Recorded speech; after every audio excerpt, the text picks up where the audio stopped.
Inapoongea kuhusu kitabu ambacho ni cha Agano Jipya, tunaona ya kwamba Mwenyezi Mungu tangu mwanzo alitambua ya kwamba alijua ya kwamba mwanadamu angependa kujua mambo mengi kuhusu uumbaji wa dunia, na pia kuhusu yeye mwenyewe mahali ambapo alitokea, na pia kujua hatima yake itakuwa vipi katika siku za usoni.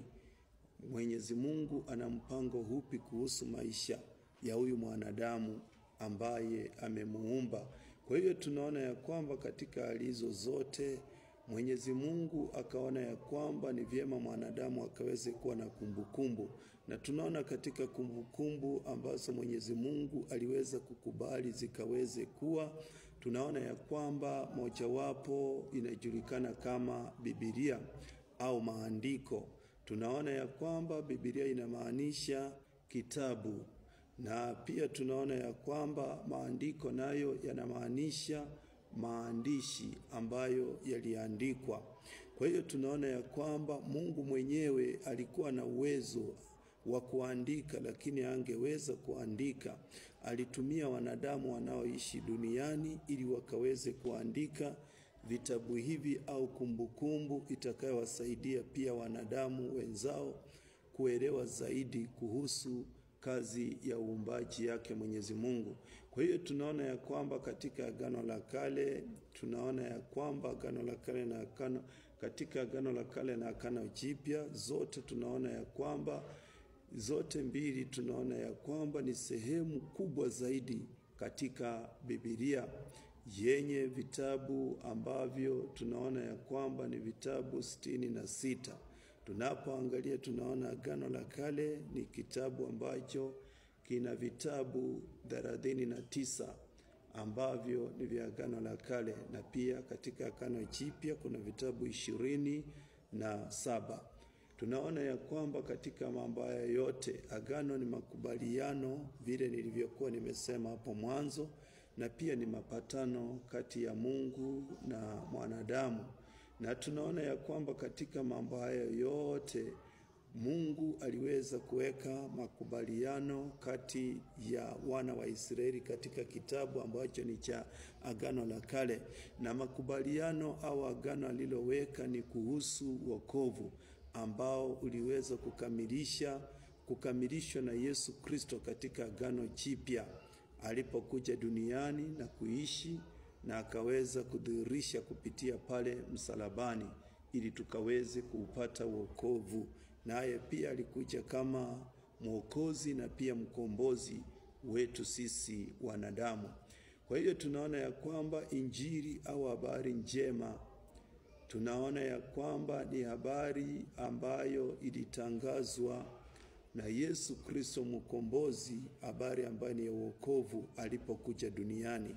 Kwa hivyo hiyo ndio inaitwa injili au habari njema. Tunapoangalia pia tunaona katika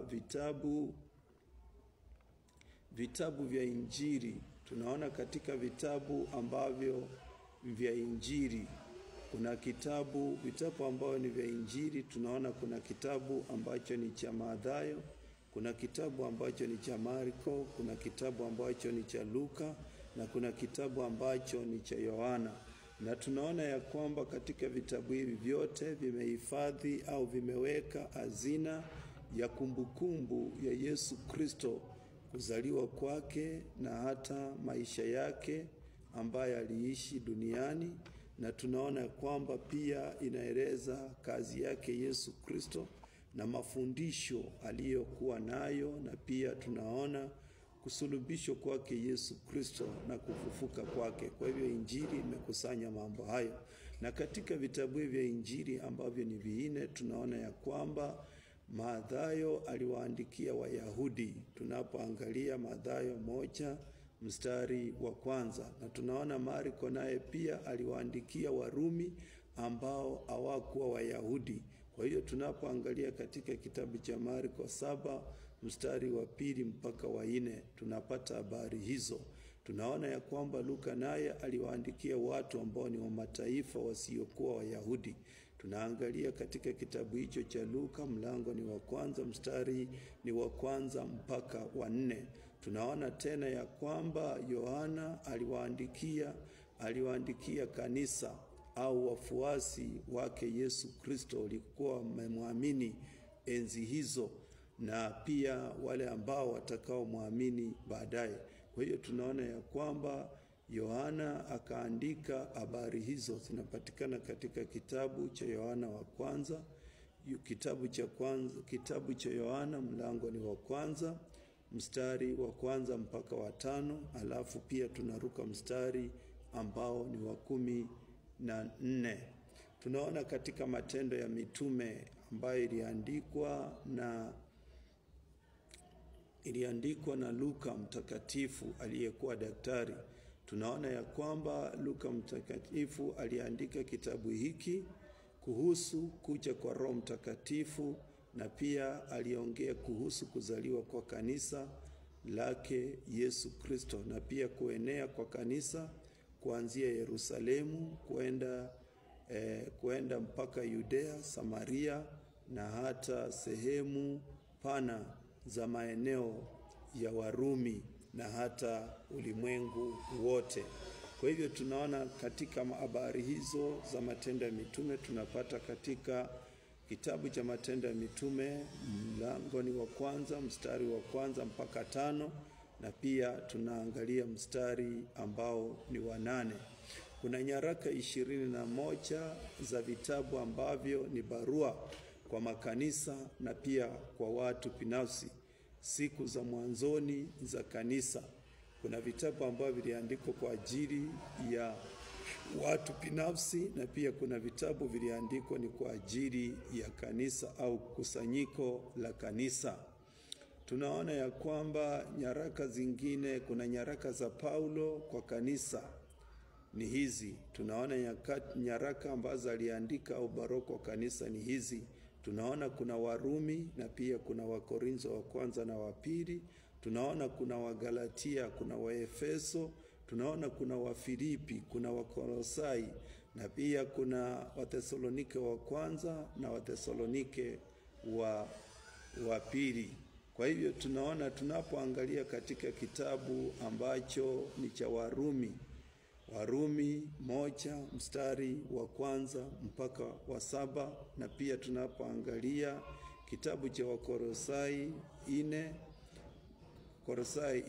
mstari wa 7 mpaka 18, tunapata habari za kanisa ambalo Paulo aliweza kuandikia. Alafu pia kuna nyaraka ambazo Paulo aliandikia watu binafsi.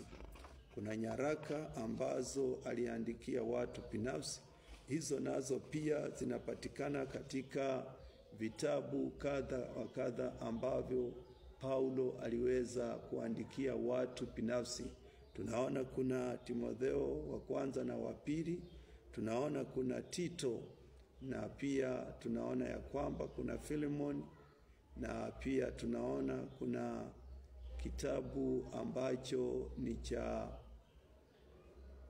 kitabu ambacho tunaona ya kwamba Filemoni na pia Tito ambavyo aliandikia watu binafsi.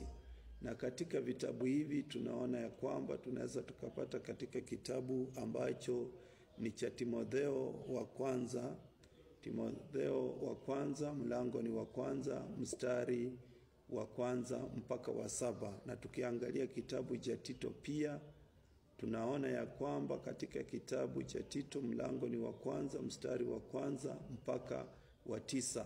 Kwa hivyo kuna mambo mengi ambayo tunaelezewa, na tunapoangalia tunaona kuna vitabu vingi tu ambavyo viliweza kuandikwa. Tunaona kuna kitabu kama Waebrania, kitabu ambacho kiliandikwa kuonyesha imani ya Wakristo na hata pia kuonyesha kutimizwa kwa imani hiyo, na pia ni kitabu kilicho kizuri kabisa katika ambacho ni kizuri kabisa kuliko kitabu ambacho ni Agano la Kale. Kwa hiyo tunaona kwamba kinaelezea kuhusu mambo ambayo yametendeka, na tunapoangalia katika Waebrania 1 mstari ni wa kwanza mpaka 3, kinaelezea kuhusu umuhimu wa Agano Jipya katika maisha yetu kama Wakristo. Kwa hiyo tunaona ya kwamba Agano la Kale lilituongoza likatuleta katika Agano Jipya. Mungu atubariki tunapoendelea kujifundisha kuhusu habari hizi ambazo ni za Agano Jipya. Tubarikiwe sana.